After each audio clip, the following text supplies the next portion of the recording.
Today, I'm going to show you how to add your bank details to Zoho Invoice in just a few minutes. Whether you're creating invoices for the first time or updating your existing information, this guide will make sure your payment details are displayed correctly, making it easier for clients to pay you. First, log into your Zoho Books account using your credentials. Once you're on the main dashboard, take a moment to familiarize yourself with this space. It's the central hub for managing all your financial activities in Zoho. Next, look for the gear icon, usually labeled Settings, at the top right corner of your screen and click on it.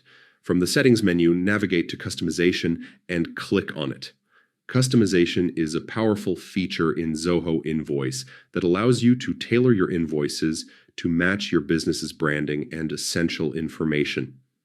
Once in customization, select PDF templates. Here, you'll see your existing invoice templates. Choose the one you want to modify and click Edit. In the editing page, look to the left-hand side for other details. Clicking this will open the section where you can add additional information, including your bank details. Click on the Add Bank Details option. A form will appear. Carefully enter your bank account information, double-checking that every detail is accurate. Accuracy here is crucial to avoid any payment delays from your clients. After entering your bank details, click Preview to see how your invoice will appear to clients. Reviewing the invoice ensures that everything looks professional and correctly formatted. Once you're satisfied with the layout and information, click Save to lock in your changes. Your bank details are now part of your invoice template and ready for all outgoing invoices. And that's it.